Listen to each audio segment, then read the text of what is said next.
Joyeux anniversaire. Joyeux anniversaire. Merci, mais ils sont pas là, les gens de l'ESA. Qui? L'ESA, l'Agence Spatiale Internationale. C'est son anniversaire à elle, pas à moi. Oh, c'est pas toi qui a 50 ans. Mais pas du tout. Ouais. Et tu connais même pas ma date de naissance en plus. Si, ça c'est le... Si. Allez, comme il te viendrait pas l'idée de devenir malpoli, nous on va passer à l'épisode. Et aux partenaires de cette vidéo. Parce que, bah oui, hein, c'est eux qui tiennent cette chaîne financièrement avec l'aide des tipeurs. Sans eux, sans vous, bah, pas de chaîne. Et tipeurs, je le reprécise, qui ont toujours accès aux sorties des vidéos en avant-première, sans pub, bien entendu. Joyeux anniversaire. Ah mais t'as toujours pas compris en fait. Non mais c'est pas ton anniversaire là. Et ça c'est quoi? C'est l'anniversaire de YFood, les boissons repas. C'est leur anniversaire aussi? Eh oui, ils fêtent leurs 8 ans, comme la chaîne et comme 8 fois moins que toi. Parce que vous les connaissez, on ne les présente plus. Oui, c'est des copains maintenant.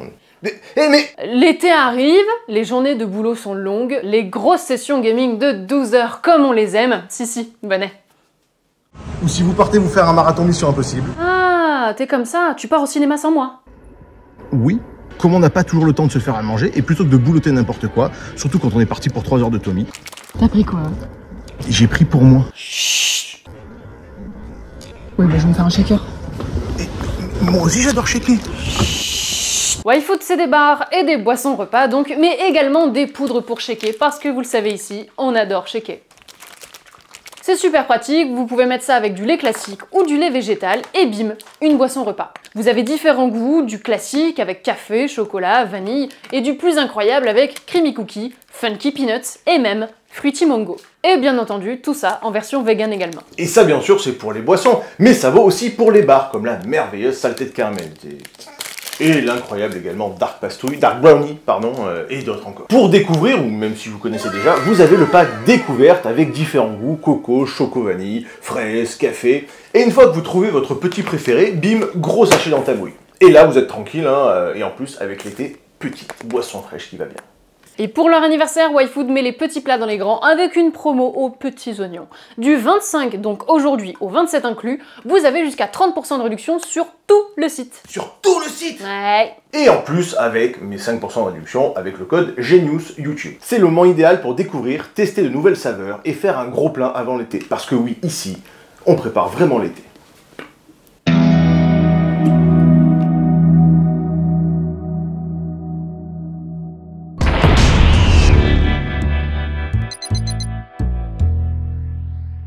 Au départ, on avait deux organismes. L'ESRO d'un côté, European Space Research Organization, ou CERS en français, qui inclut 10 pays. La France, l'Allemagne, le Royaume-Uni, les Pays-Bas, l'Italie, la Suède, la Suisse, l'Espagne, le Danemark et c'est ça qui me paraît chelou, mais a priori, les notes sont formelles, la Belgique.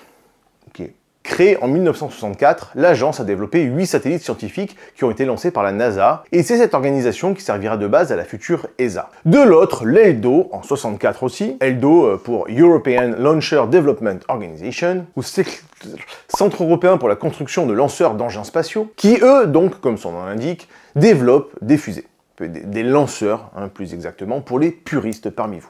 Aux commandes, on retrouve donc le Royaume-Uni, l'Allemagne, l'Italie, les Pays-Bas et toujours...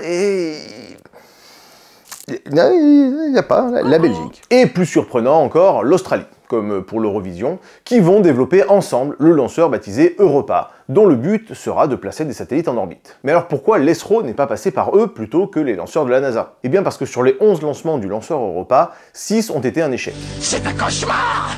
Mais comme je le dis toujours, l'échec c'est seulement quand on décide. Tant qu'on n'a pas abandonné, ce n'est pas un échec. Non, ces tentatives serviront plutôt de tremplin à ce qui va devenir donc l'ESA. Fini de bricoler les trucs chacun dans son coin, tout le monde se réunit autour de la table pour réfléchir à un projet commun qui deviendra le lanceur Ariane. C'est un cauchemar! Voilà, c'est cadeau, ne me remerciez pas. Et là, c'est un succès. Mais pourquoi fusionner ESRO et ELDO alors? Parce que... 1 plus 1 égale 11. Et ça, c'est beau. Tout seul, on va tout seul, et à deux, on va plus tout seul, et ça fait plaisir. Non, c'est pas ça l'expression. Tout seul, on va plus vite, et à plusieurs, on va plus vite aussi, mais à plusieurs. Non, tout seul, on peut pas tromper 1000 personnes, mais on peut... Bon, je vous l'avais Petit éclair et puis voilà, mettez l'expression complète. Budget mutualisé, équipe plus importante, le fait de se regrouper à plusieurs pays, sur plusieurs projets, permet de bosser sur des dosslards inenvisageables chacun de son côté. C'est pas une succession de petits trucs qui pourraient être faits chacun dans son coin. Il faut une vision et une direction commune, impossible à obtenir dans nos petits États membres de manière individuelle. Le 30 mai 1975, il y a donc 50 ans tout pile, l'Agence spatiale européenne, en collaboration donc avec les 15 pays qu'on a cités, dont la Belgique, faudra quand même vérifier cette information, est créée en vue de missions d'exploration du système solaire, d'études du Soleil, d'astrophysique, mais également le développement de lanceurs, la navigation par satellite, vols habités, etc. Et des missions carrément cool, on va le voir. L'ESA, aujourd'hui, est la 3e agence spatiale du monde, après la NASA et l'administration spatiale nationale chinoise. Excuse-toi du peu. Bon, donc on est en 1973 et clairement... ça va pas. L'Europe est chaud patate pour développer un lanceur 100% européen pour concurrencer les Borch et les Burger. Et problème, chaque pays développe une partie différente. La France, l'étage principal, le Royaume-Uni, le 2e étage, l'Allemagne, le 3e étage. Bref, c'était un bordel sans nom, aucune cohérence. Forcément, le truc peut pas marcher. C'est comme si je faisais une vidéo avec 12 parsec, Archéophénèque, Pastouille et Obian. Vous imaginez le bordel? Il y a rien qui va. Un hippopotame bourré. Détestable. Rafraîchi. Les partouzes. Alors, vous imaginez si je devais dessiner des plans précis? Allez faire voler un engin pareil. Je sais pas ce qu'il faut en penser. Je vous déteste. C'est un cauchemar! Entre le 4 août 1967 et le 4 novembre 1971, 6 lancements, 6 échecs. On a donc décidé de créer une agence commune où tout le monde bosse en même temps et pas chacun de son côté. La France propose donc de créer un nouveau lanceur sous contrat européen, mais à base française, pour avoir un accès indépendant à l'espace sans avoir besoin de demander aux copains qui sont pas des copains. Et pourquoi la France? Parce que au départ, c'est elle qui finance plus de 60% du programme. Ouais, parce que bon, actuellement, tout est centralisé, mais c'est pas tout eux qui fabriquent, hein. Il y a Airbus, bien entendu, Thales, le CEA, l'horloger suisse Omega, hein, la montre des astronautes lunaires, hein, et la vidéo arrive très bientôt, des startups.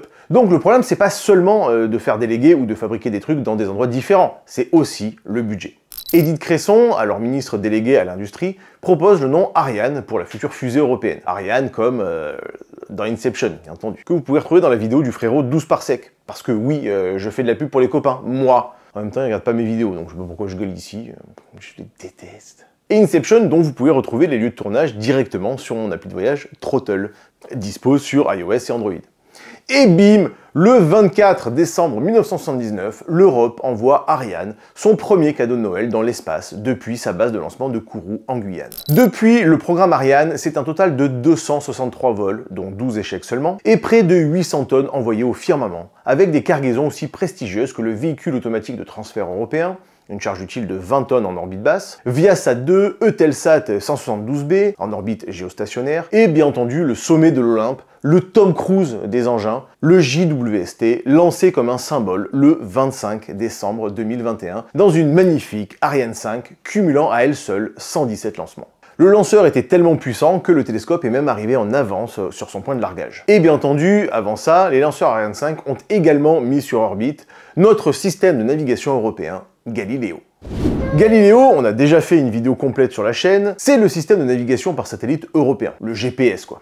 Sauf que GPS, Global Positioning System, c'est la marque des Américains. Et que nous, Galileo est 10 fois plus précis. Quand vous cherchez une adresse depuis votre téléphone, vous communiquez directement avec un des 28 satellites développés et mis en orbite par l'ESA. En 1999, les Européens veulent s'affranchir du Global Positioning System américain, qui est un système militaire et qui peut être désactivé à tout moment. T'es tranquille en train de chercher l'adresse du nouveau mec de ta Simone pour aller bruncher à la Suze un dimanche matin, et ben tu passes par Galileo maintenant, sans risquer de se faire déconnecter en plein milieu. Alors, il y a toujours un fond de GPS puisque ça switch de l'un à l'autre, mais encore une fois, le système développé par l'ESA est bien plus précis. En 2005 et 2008, les 2 premiers satellites sont envoyés pour sécuriser les fréquences radio allouées, et la technologie est validée. En 2011 et 2016, les premiers satellites opérationnels sont déployés, et les premiers signaux commencent à être disponibles pour les usagers. La montée en puissance se fait jusqu'en 2022, avec plus de 2 milliards d'appareils compatibles dans le monde qui s'y connectent désormais. Aujourd'hui, la couverture mondiale est assurée, tout en développant encore une nouvelle génération de satellites encore plus puissants et précis. On arrive donc à une précision de localisation à 1 mètre près pour le public et 20 cm pour la version Pro,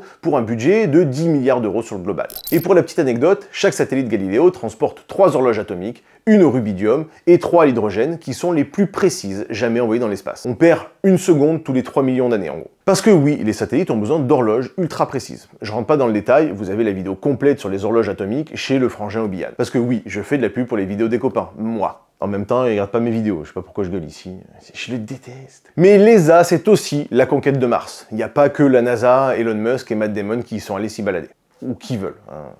En 97-98, suite à l'échec de Mars 96, une mission russo-européenne, et comme les Russes sont sur la paille, l'ESA décide de se démerder seule et de créer sa propre mission martienne. Alors bon, comme chez nous aussi on voit un peu le fond des caisses, l'ESA valide Mars Express comme une mission low cost, fast track. Petit budget, court délai. Mais ça va le faire puisque le but c'est de reprendre et d'améliorer les systèmes de mission précédentes qui a foiré. L'échec n'est un échec que si on abandonne. Les buts de la mission sont multiples. Cartographier en couleur à 10 mètres près la surface de la planète avec son orbiteur, et faire un global à 100 mètres près de la minéralogie martienne. Détecter des éventuelles traces de flotte, pour les glaçons, pour le pastis, si jamais on veut s'y établir, mais sinon aucune raison d'y foutre les tartines. Étudier l'atmosphère, et trouver des formes de vie passées avec un bestiau qui va atterrir directement sur le caillou, à Marcyr plus précisément. Le module Beagle 2, baptisé en hommage au navire de Charles Darwin. Et tout ça pour un budget de 300 millions d'euros seulement. 10 fois moins qu'un projet similaire chez le copain ricain. Et le 25 décembre 2003 encore, c'est très symbolique, tout le petit monde arrive en orbite autour de Mars. Beagle 2 se jette en exploration sur la surface, mais malheureusement, il ne donnera plus jamais aucun signal. Tout le monde pense alors qu'il s'est crashé. Ah ben, c'est pas comme dans les films, là on est à 225 millions de kilomètres,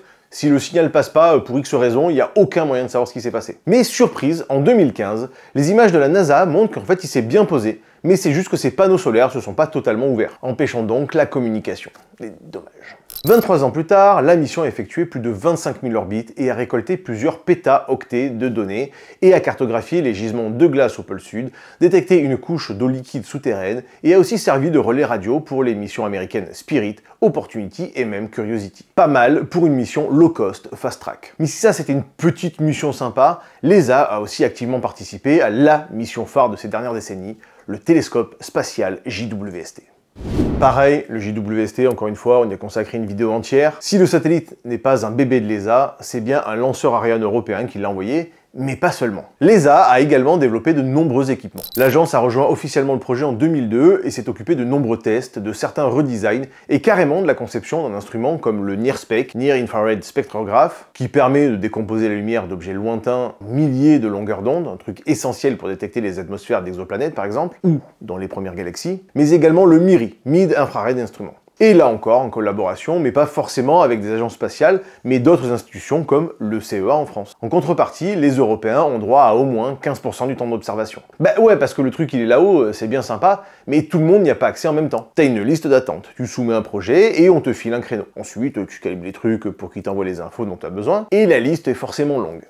Parce que oui, si le but de l'ESA était d'être indépendant par rapport aux copains soviétiques et américains à la base, et maintenant chinois, japonais, indiens, canadiens, etc., elle n'en oublie pas moins sa mission internationale en collaboration avec d'autres agences. Il y a de la concurrence, mais pas que. Bien entendu, l'ESA est très présente dans l'ISS. C'est elle par exemple qui a conçu le laboratoire Columbus, module scientifique européen lancé en 2008. L'ATV, donc, 5 cargos ravitailleurs entre 2008 et 2015, et bien évidemment les astronautes européens tels que Thomas Pesquet, Samantha Cristoforetti, etc. L'ESA a également participé à ExoMars avec Roscosmos en Russie, pour explorer Mars et dont le programme court encore aujourd'hui afin de détecter des traces de vie sur la planète rouge. Tous les instruments scientifiques sont européens. Et tant qu'on est sur Mars, le Mars Sample Return est également un partenariat de l'ESA avec la NASA. C'est eux qui doivent concevoir le Earth Return Orbiter, l'orbiteur qui doit revenir sur Terre et le collecteur d'échantillons martiens dont l'objectif est donc de rapporter des échantillons du sol martien sur la Terre, une première historique. Je viens en récupérer un échantillon. L'agence collabore également avec la JAXA japonaise pour une mission vers Mercure lancée en 2018 et qui devrait arriver en 2026 pour étudier Mercure donc en profondeur. Moi je veux bien étudier c'est leur Mercure en profondeur. Mais non, j'avais réussi à bloquer l'autre Yann. Le Solar Orbiter également, lancé en 2020 pour étudier la couronne solaire, les vents et les pôles du Soleil en partenariat avec la NASA. C'est un des satellites les plus proches du Soleil jamais conçus. Et vous avez également sûrement entendu parler du projet Copernicus pour observer la Terre. L'ESA en fait partie. Et bien entendu, le projet Artemis, le retour sur la Lune, dont également on a parlé sur la chaîne avec la conception du module de service du vaisseau Orion. Bref, un bien beau CV auquel on peut encore ajouter les missions vers Saturne, Cassini-Huygens, ou carrément un futur observatoire gravitationnel dans l'espace. Mais s'il y a vraiment un truc que je retiens de ces 50 ans de l'ESA, c'est vraiment pour moi le truc le plus dingue à dire, le truc le plus ouf sur le papier, techniquement celui qui m'a fait le plus frissonner, la sonde Rosetta. Alors déjà, bien entendu, strictement rien à voir avec l'épisode, mais je voudrais avoir une grosse pensée pour Émilie Dequesne qui nous a quitté beaucoup trop tôt, il y a quelques semaines de ça, et qui a commencé sa carrière avec le film éponyme des frères Dardenne. Voilà, c'était le petit instant émotion. Bref, la dinguerie Rosetta. Dans les années 90, une poignée de tarés se disent « Tiens, si on allait poser ses miches sur une comète, oh bah ça tombe bien, il y a 67P Churyumov Gerasimenko qui passe dans le coin. Est-ce que ça serait pas une bonne idée d'aller un peu lui chatouiller la surface ?» Allez, le merdier fait 4 km de diamètre, il est lancé à 135 000 km autour du Soleil, let's go. C'est l'équivalent de frapper une balle de golf à Paris et pour toucher un trou à Tokyo. Bon, en vrai, c'est pas cette comète-là qui était l'heureuse élue au moment du lancement du projet, mais bref. En 1993, l'ESA valide cette idée de malade dans le cadre du programme scientifique Horizon 2000. À la base, l'idée était carrément de créer un bestiau capable de se poser sur la comète et de ramener des échantillons sur Terre. Je veux en récupérer un échantillon. Bon, rapidement, les mecs se sont rendus compte du côté un petit peu trop risqué et coûteux d'un tel projet. On va peut-être revoir le projet à la baisse, les gars, hein, on va y aller mollo sur le côté ambitieux. Pas de soucis pour les faire mumu sur de la caillasse à l'autre bout de la galaxie, mais il faudrait quand même voir à pas avoir les yeux plus gros que le ventre. Donc finalement, on se dit qu'un orbiteur et un atterrisseur devront suffire à la réussite du projet. Reste maintenant à déterminer où qu'on va se poser. Et ça va, c'est pas les cons qui manquent. Non. Mais si, c'est pas les cons qui manquent, mais non, là c'est les comètes. Au départ, c'est donc pas 67P Churyumov Gerasimenko, mais 46P Virtanen qui est choisi. Et on développe donc le duo Rosetta, l'orbiteur, celui qui va rester autour pendant 2 ans pour observer le galet flottant, et Philae, l'atterrisseur. On lui conçoit de jolis petits panneaux solaires de 32 mètres de large. Alors ouais, le mètre c'est pas assez précis. 32 mètres de large, c'est 4 fois la largeur d'un terrain de tennis. Voilà, c'est plus simple comme ça. Bah oui, parce qu'il lui faut de l'énergie pour fonctionner, pour que les instruments électroniques continuent d'être alimentés et envoient des informations chez nous. Sinon ça sert à rien. On développe également tout un tas d'instruments embarqués, des spectromètres, des caméras, des détecteurs de gaz, et on fait également un truc auquel il fallait penser, le test d'hibernation. Pareil, on en a déjà parlé dans cette vidéo de l'hibernation. Même si là, c'est un peu différent, puisque globalement, c'est un ordinateur dans une couscoussière, quoi. C'est pas comme de la bidoche à congeler sans flinguer le bonhomme. Bon, en fait, ça n'a rien à voir. Mais il y a Jennifer Lawrence dans cette vidéo, donc allez la voir.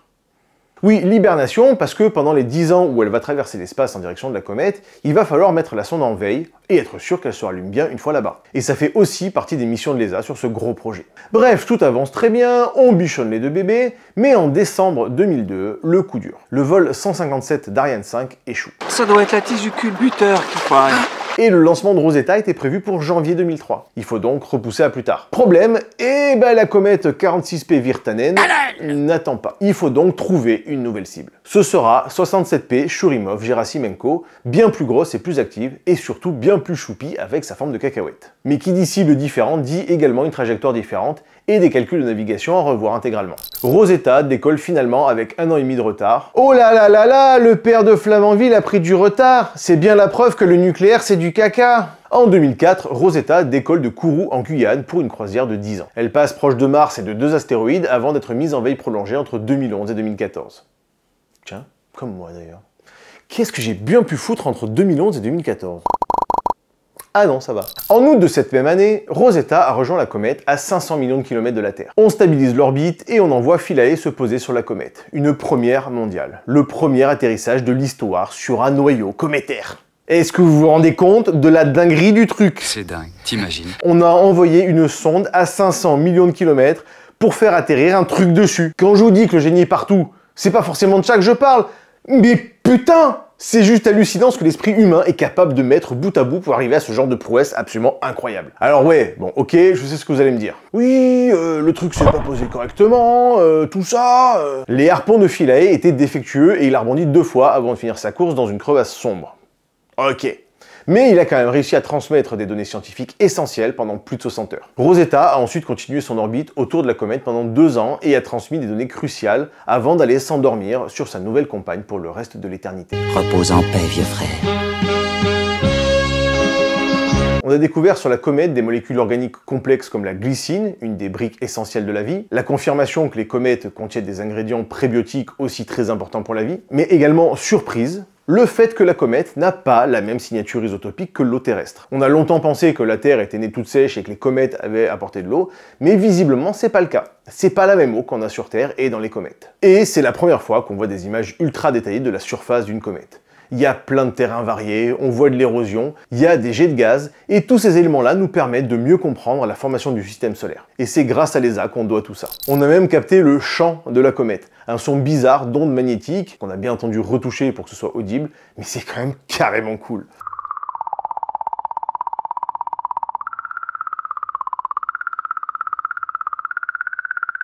La mission a mobilisé plus de 2000 scientifiques et ingénieurs européens, dont certains ont passé leur carrière entière depuis l'école jusque-là. Autant te dire que les mecs devaient faire bravo des fesses au moment du lancement et au moment d'approcher de la comète. Et nous, on a des images incroyables de ça et des rêves d'exploration spatiale dans la tête. On n'en est pas encore à aller se balader sur Coruscant le matin et aller faire du ski sur Alderaan l'après-midi, mais les exploits de tous ces rêveurs de l'ESA nous foutent vraiment des étoiles plein les yeux. L'ESA dispose d'un budget annuel de près de 8 milliards d'euros, soit environ 19 € par Français et par an. En comparaison, la défense c'est 700 € et les retraites la moitié de votre salaire. Pour le prix d'une place de ciné, l'ESA nous permet de naviguer de manière indépendante, grâce à Galileo, de peser sur la scène internationale, de participer à de magnifiques projets toujours plus ouf pour en apprendre plus sur l'espace, nos origines et nous-mêmes. Donc un joyeux 50e anniversaire l'ESA, à vous tous qui y travaillez, dites-moi en commentaire d'ailleurs, surtout si j'ai dit des conneries, j'espère pas. J'en profite pour remercier AstronoGeek qui m'a envoyé plein de malpolis, donc bienvenue à tous les nouveaux, hein, n'hésitez pas à vous abonner encore une fois si vous n'étiez pas sûr sur la dernière et que vous êtes là pour vérifier si oui, non, je m'abonne pas, on sait pas trop, bref, abonnez-vous, merci à tous, bienvenue, et plus que jamais, levez les yeux au ciel et n'oubliez pas que le génie est partout.